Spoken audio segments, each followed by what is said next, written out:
If you haven't seen the previous video in this series, follow the link on your screen or click the link in the description or pinned comment below.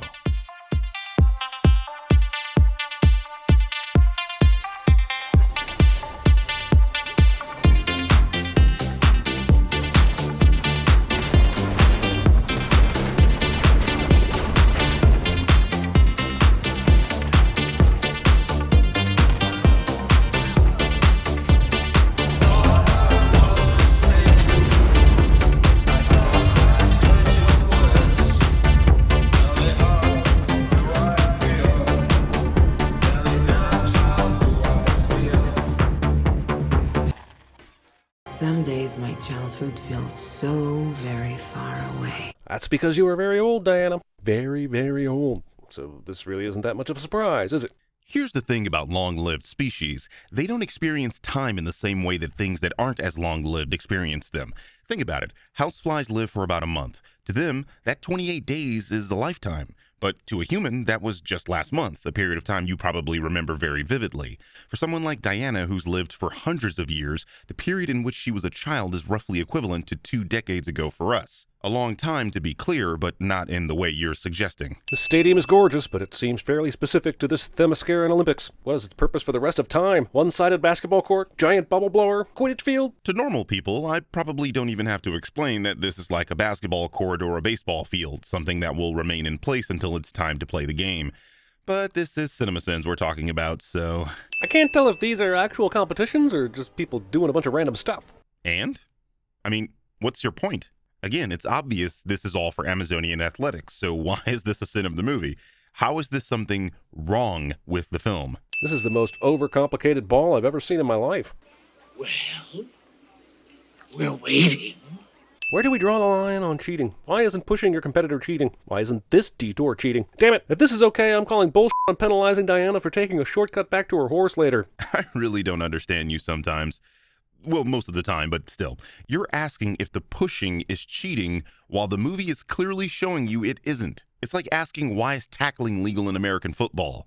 Because it is. It's part of the game. These are some of the toughest beings on earth. What kind of pussies would they be if they could never shove each other around? And was this a sin for that later scene, or are you going to double sin for the same thing? Either way, it's sinful as shit.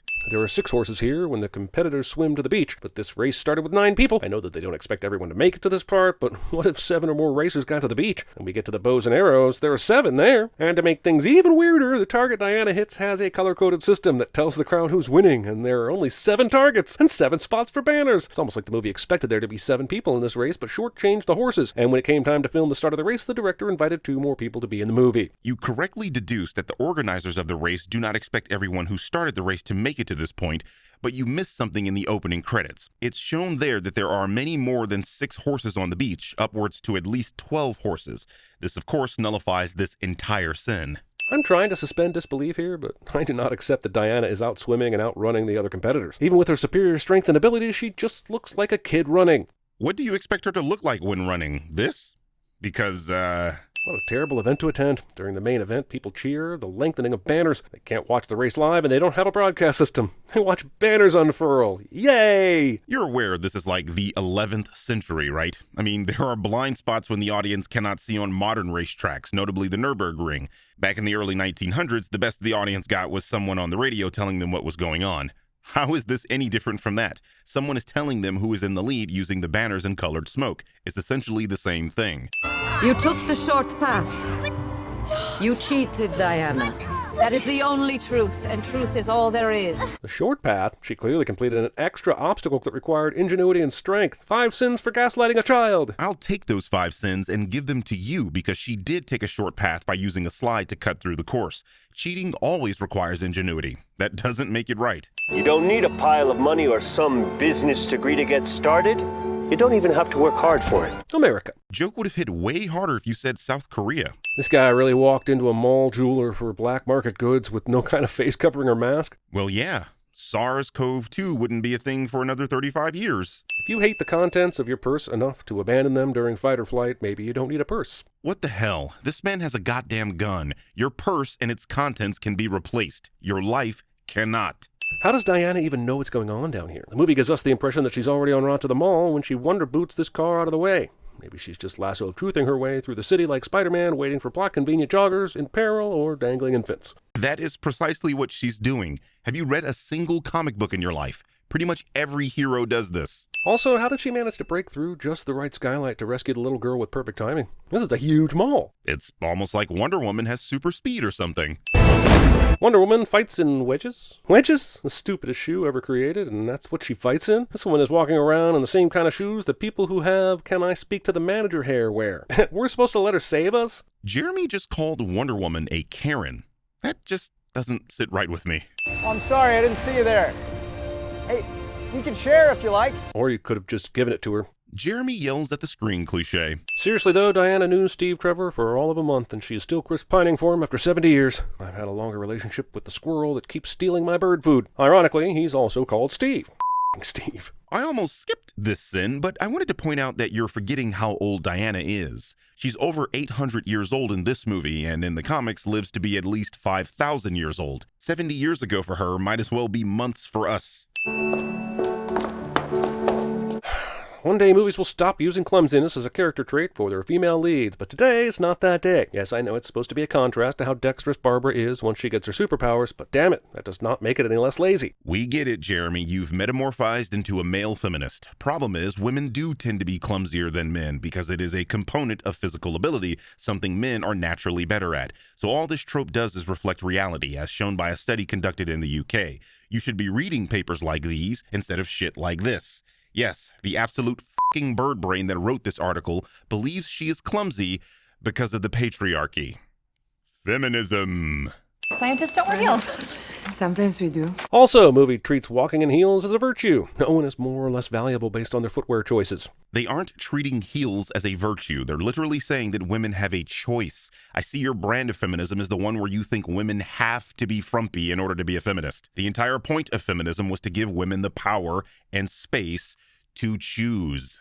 Okay, item number 23. Shoot, that's not it. Here it is. Here, Barbara is looking for item 23, but what she proclaims to be the correct item is actually item 24. A hilarious misunderstanding of the scene. She wasn't looking for item 23. She was reading the tag for item 23. That's why she held the inflection on the word number and released it on 23, because that's what reading sounds like. Item number 23. Shoot, that's not it. This guy is reading Waiting for Godot, and makes me wonder if it's a play on Gal Gadot's name as some sort of a fun Easter egg. Like maybe Patty Jenkins is always waiting for Gadot to get ready for her scenes or some Well, the more I think about it, the more lonely and cold I feel. Like life is meaningless. Like somehow this is both clever and stupid at the same time. That really f***s me up.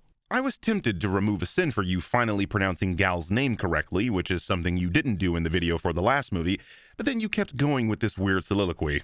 To be like Diana.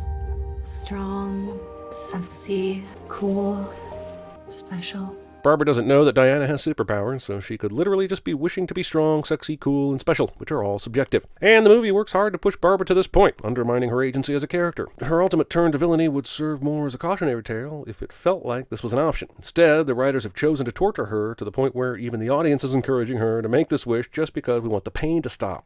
Again, we get it. You are woke. Allow me to put you back to sleep. A character can be whatever the artist wants it to be. They are not real people. They do not have any agency. You know why? Because they are figments of someone's imagination. You and people like you are the reason media has become so trashed these days, trying to check off some imaginary checklist about what makes a character good enough. Barbara is undermined because that's the story the filmmakers wanted to tell. The crazy amount of BS in this awful movie, and you want to talk about how badly a character in a fictional story was treated. Grow the hell up, Anita Sarkeesian. Have we met before? You look familiar. Do the thing. Do the thing. Life is good, but it can be better. Holy you're the Mandalorian! Yeah, but you just send the Mandalorian. We don't do that here. So Alistair was just left unattended in this hugely unsafe and poorly maintained office. There's like a billion hazards up in here. Either Raquel left him here in the first place, or she didn't call the CPS to report the mother who happily dropped him off in this crap heap. Did no one at CinemaSins get the memo that this movie was set in 1984, or... You know what this movie doesn't have to do? It doesn't have to reduce men to panting horn dogs seconds away from dry humping a beautiful woman. And it doesn't need to make unwanted sexual attention. Oh my God. What's the game plan here, buddy? Kiss her so hard she loses her ability to notice you walking backwards through the door with your hands suspiciously behind your back, palming a gemstone the size of a horse's willy? Jeremy, if you think that's the size of a horse's willy, you have not seen a horse's willy. Also, Jeremy says boner. That's amazing. Good to know that old man Steve can still get a plain boner after 70 years. And this is the second Wonder Woman video Jeremy has used the term plain boner. Would you like to see my food on? Sure, when Chris Pine asks this, it's sexy. But when I ask this, I'm told to leave and they revoke my library card. He's great, but all I see is you. Audience is expected to accept this bullshit as reason enough for Diana to be okay with this possession of an innocent man's body. And is the person whose body he stole dead now? Is Wonder Woman the only person that can see him? I very nearly removed a sin for you recognizing that Diana is essentially raping the man whose body is being possessed by Trevor here, but then you went and ducked it up by asking, can people see the man? Jeremy, that was literally the point of showing that Trevor still sees the man in the mirror. The hell do you think is going on here? That Diana wished for an imaginary friend? Yeah, but we can't get you on one because you don't have a passport. Diana, you're Wonder Woman. You shouldn't need Steve to capture Max. That wasn't why she said that. It was in response to Steve asking and being excited about planes that can reach Egypt in one shot. Stop manipulating scenes, my dude. This shtick was old 2 years ago. I forgot to tell you. What? Radar. I can't explain now, but they'll see us anywhere, even in the dark. This invisible jet stunt just feels like pandering, and I will take off every last damn sin if Diana uses this insanely useful power again in this movie. What a waste of words. You know she's not going to use this ability again, so just say she never uses this power again instead of wasting everyone's time telling them you're going to remove sins. No, you're not. Approach, the aircraft has vanished. Do you have eyes on it? Whether you can see it or not, radar still bounces off metal objects. It's almost like the movie wants to make the jet invisible, non-existent, and operable all at once. This is the same magic that hides Themyscira. Emphasis on the word magic. It not only makes the jet invisible, it renders radar useless against it. Otherwise, men would have found Themyscira by now, right? I got an idea. Is it to stop flying through pretty sky bombs? Because I hope it's to stop purposely flying through pretty sky bombs. It's not like the fireworks will do much, if any, damage to the F-111. Heck, the real sin here is this jet seems to be going way too slow through these fireworks. There's no way they'd even have time to admire them. Flight. Your gift.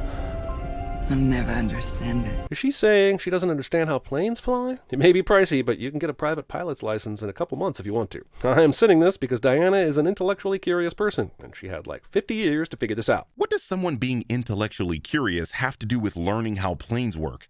Never mind the fact that she's an Amazon demigod whose culture is still somewhat stuck in the early days of human history. Most regular people don't know how planes work. Not only that, planes remind her of Trevor, and that being the case, she would have most likely avoided having anything to do with them. This is a weird sin. Who the hell just randomly decides to learn how to fly without having a prior interest? These stormtroopers put 20 rounds into the engine of this car because they're nice guys and the script asked them to. Also, why not just wait and see where Max is going rather than creating a massive dangerous situation on the roads? I know you want to stop him, like, right now, but whatever happened to intelligent, patient apprehending of bad guys, especially when there isn't any imminent danger? Max is the villain of the movie, sure, but he wasn't some warmongering maniac with a private army at his disposal the day he left. You're saying this as if Trevor or Diana were the ones that started the shooting, or that they could have possibly known they were going to be shot at. Lasso of truth suddenly changes into a lasso of lies. I don't know, man. If this lasso can latch onto lightning, you know, something about 100 times faster than bullets, I feel like this is child's play. Also, the movie's about to say that the Dreamstone's price for getting Steve back is her powers, and yeah, she sort of loses them, but it's not enough to be like, holy shit, she's a weakling now. And why is that a sin, exactly? Did the movie ever promise that she would be a weakling? I'm just curious where this idea is coming from, since the premise so far has been you lose something to gain something. If she loses some of her abilities, then she lost something. Seems like the sort of thing you would do before you turn into a damsel in distress needing to be saved by the big strong man. Ignoring the identity politics BS, Diana was sandwiched between two APCs in a way where she couldn't reach the wheel in order to do this. This being destroying the wheel, something Jeremy's editor cut out of context. When Steve pulled his APC between the others, it put the first at an angle that allowed Diana to actually reach the wheel. They try to create tension by making you think these kids are in danger, so Wonder Woman attempts an elaborate rescue plan in which she rides a rocket and swoops down to scoop up these kids. But she then ends up dropping them from like 2 stories and rolling over them several times. Then all the trucks swerve to avoid them. Were these kids ever in any real danger aside from the danger Wonder Woman put them in? First of all, Diana doesn't drop the kids. This is literally evident in the scene that you're showing. She drops with them, hits the ground first, and rolls in a way that protects the kids from most of the impact. Second, the part of the scene that you cut out shows that yes, the kids were absolutely in danger because at the very end of the scene, one of the APCs damn near runs them all over. This spot was way past where Wonder Woman picked them up. I said but not now. How is it a secret if so many people saw? Jeremy thinks a secret isn't a secret if a few people know. If that's the case, explain literally anything that's classified in the US military. And I wish for your goodness. Again, with the whole ambiguity of this wishing scheme, does he have to take something from his son? Did his son lose something? Seems like he got to choose what he took from all the other people. Could you imagine the weight of this scene if we had to watch Max, bound by the rules of the stone, have to make this choice? But we did. Max loses his son and Alistair loses his father. How did you not get that? I told a man I wanted a farm. In what twisted world do 2 cows constitute a farm? The Luckstone is a dick to this guy. It's almost like that the magical MacGuffin stone was made by a naughty god whose wishes come at a cost and destroy civilization. The lasso does more than just make you tell the truth.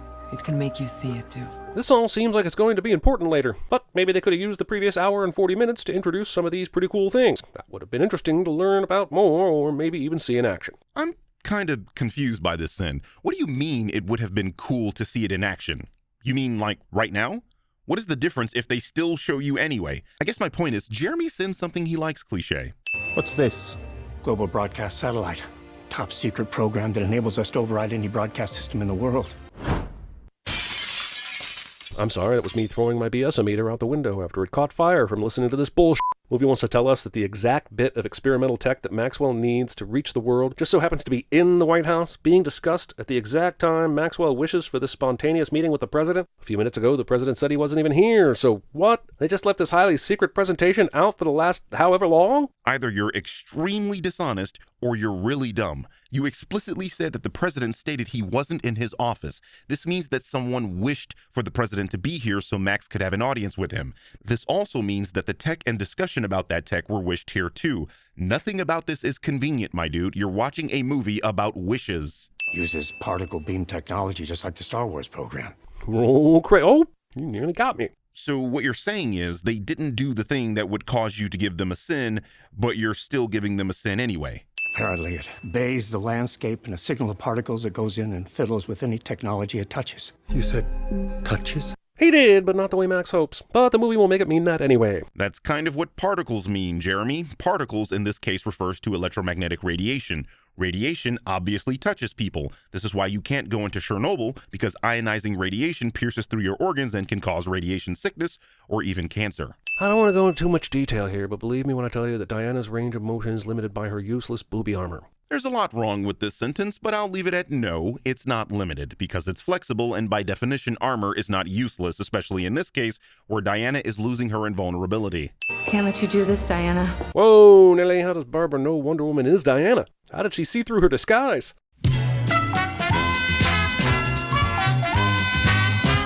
Yes, you're strong, but what did you lose, Barbara?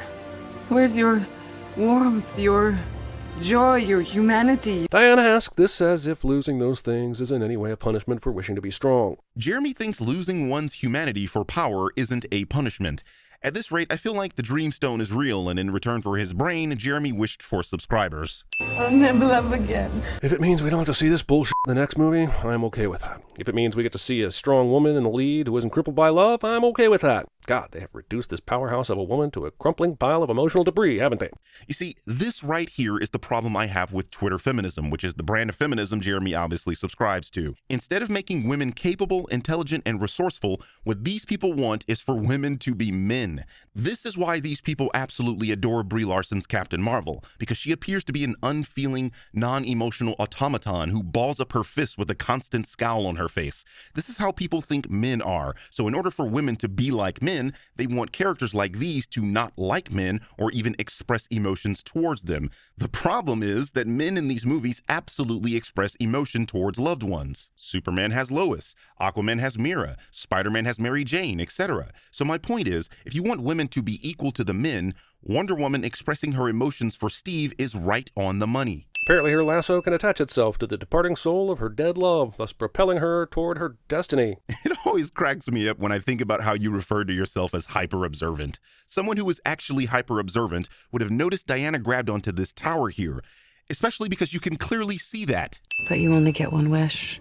But I, my dear, grant the wishes. This movie has followed the one wish per person rule from the very start. Now it says people can have another wish if they want because Max says so. Earlier he really wanted an aide to wish that he could visit the president, but because he already had used that wish on a Porsche, he couldn't use the aide the way he wanted. Now the movie says F that. No, the movie is still following its own internal logic. Since Max can take what he wants from those that he grants wishes to, he, Maxwell Lord, technically has infinite wishes. The point is that if he wants something, he can get it. This includes passing on a want to someone else. An apex predator.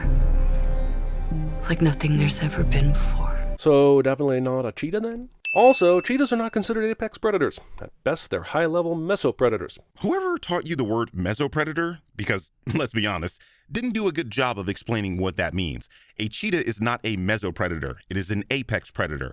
A mesopredator is an animal that hunts relatively small animals like rabbits or foxes. And while a cheetah would hunt those, they also go after zebras, wildebeest, and other megafauna in Africa. The reason they are an apex predator is because they are not actively hunted by other predators, which is what apex predator means. This doesn't mean they cannot be preyed upon, as lions are apex predators, but lions can still be killed and eaten by hyenas or even crocodiles. Hell, even great whites are killed and eaten by orcas. These relationships are complicated and depend on context, is what I'm saying.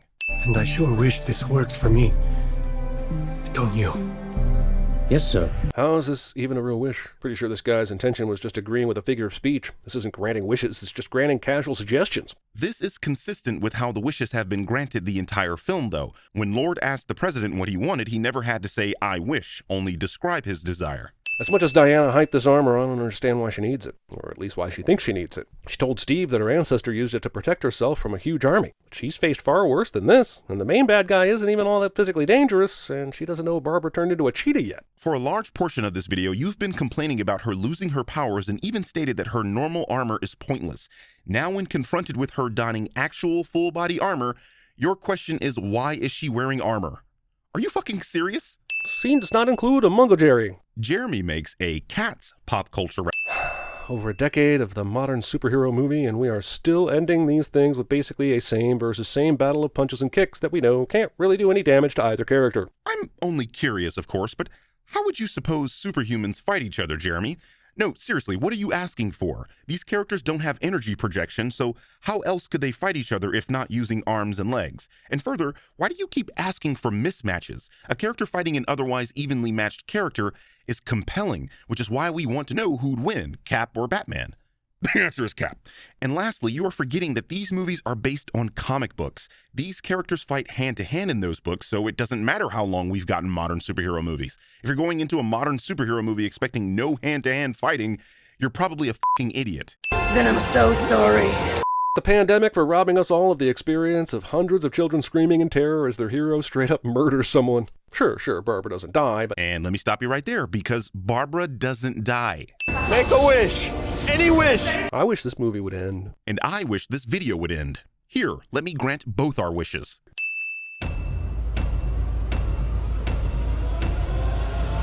In the end, this movie did the worst thing a movie could do. Give you all the reasons why you would probably never watch it again. I'm serious, you don't need to watch this movie. It's a huge nothing. There is no soul here, no pride for one's work. This shit was slapped together with duct tape and spit. And that breaks my heart because I was rooting for this movie. I was rooting for the DCEU. But if this is what they're going to give us, save your shekels for Disney+. A D. You lose.